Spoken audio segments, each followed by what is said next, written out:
السلام علیکم ورحمۃ اللہ وبرکاتہ۔ خلفائے راشدین کا پہلا حصہ، خلیفہ راشد سیدنا ابو بکر صدیق رضی اللہ عنہ۔ انبیاء کی جماعت کے بعد اس دنیا میں سب سے افضل انسان اور پہلے خلیفہ راشد سیدنا ابو بکر صدیق رضی اللہ عنہ ہیں، جو عشرہ مبشرہ میں بھی پہلے نمبر پر ہیں۔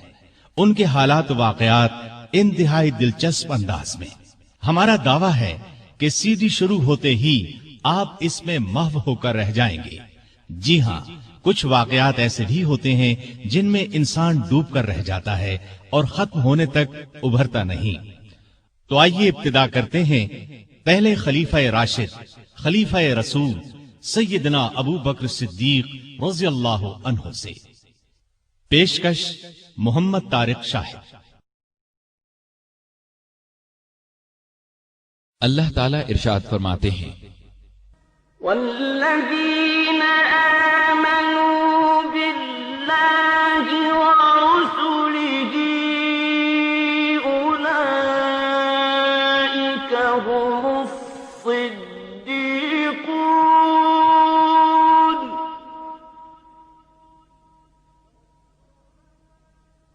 والشہداء عند ربهم لهم أجرهم ونورهم والذين كفروا وكذبوا بآياتنا أولئك أصحاب الجحيم۔ وہ لوگ جو اللہ اور اس کے رسولوں پر ایمان لائے ہیں، یہی تو وہ ہیں جو ان کے پروردگار کے نزدیک صدیق اور شہید ہیں۔ ان کے لیے اجر اور نور ہے، اور جو لوگ کفر کرتے ہیں اور ہماری آیتوں کو جھٹلاتے ہیں وہ جہنمی ہیں۔ ارشاد نبوی ہے، ابو بکر کے مال نے جتنا مجھے فائدہ دیا اتنا کسی اور کے مال نے نہیں دیا۔ جماعت اصحاب روشن ستارے ہیں۔ آسمان پر موجود ستاروں کی روشنی کم و بیش ہے۔ یہی مثال صحابہ کرام رضی اللہ عنہم کی ہے، لیکن ہیں سبھی روشن۔ ان میں سب سے نمایاں، سب سے روشن اور سب سے تابناک بہرحال پہلے چار صحابہ ہی ہیں۔ یہی پہلے چار صحابہ خلفائے راشدین ہیں۔ عشرہ مبشرہ میں بھی سب سے پہلے انہی کا نام ہے۔ دنیا میں بہت سے لوگوں کو عجیب و غریب خصوصیات نصیب ہوئیں۔ آدم علیہ السلام سب سے پہلے انسان ہوئے۔ اللہ تعالیٰ نے انہیں ماں باپ کے بغیر پیدا فرمایا۔ عیسیٰ علیہ السلام بن باپ کے پیدا ہوئے۔ نوح علیہ السلام کو 950 سال کے قریب زندگی ملی۔ ابراہیم علیہ السلام کو آگ میں ڈالا گیا، آگ انہیں جلا نہ سکی۔ اسماعیل علیہ السلام کے گلے پر چھری چلائی گئی، گلا نہ کٹا۔ یونس علیہ السلام کو مچھلی نے زندہ نگلا، پھر مچھلی کے پیٹ سے زندہ نکل آئے۔ موسیٰ علیہ السلام سے کوہ طور پر اللہ تعالیٰ نے کلام فرمایا۔ نبی کریم صلی اللہ علیہ وسلم کی تو ہر بات ہی عرفہ و اعلیٰ ہے۔ آسمانوں کی سیر کی، ختم نبوت کا تاج آپ کو پہنایا گیا۔ آپ کی امت کو یہ امتیاز بخشا گیا کہ آخری امت قرار پائی۔ اس آخری امت میں بھی بہت سے افراد انوکھی خصوصیات والے قرار پائے۔ ان میں سب سے بلند درجہ ابو بکر صدیق رضی اللہ عنہ کا ہے۔ ان کی شان میں اللہ تعالیٰ نے یہ آیت نازل فرمائی، اگر تم ان کی مدد نہ کرو تو اللہ ہی نے ان کی مدد کی اس وقت جب اسے کافروں نے دیس سے نکال دیا تھا، دو میں سے دوسرا جبکہ وہ دونوں غار میں تھے۔ جب یہ اپنے ساتھی سے کہہ رہے تھے کہ غم نہ کر، اللہ ہمارے ساتھ ہے، پس جناب باری نے اپنی طرف سے تسکین اس پر نازل فرما کر ان لشکروں سے اس کی مدد کی جنہیں تم نے دیکھا ہی نہیں۔ اس نے کافروں کی بات پست کر دی، اور بلند و عزیز تو اللہ کا کلمہ ہی ہے۔ اللہ غالب ہے، حکمت والا ہے۔ ترمذی کی ایک روایت کے الفاظ یہ ہیں، ابو ہریرہ رضی اللہ عنہ سے روایت ہے، رسول اللہ صلی اللہ علیہ وسلم نے فرمایا،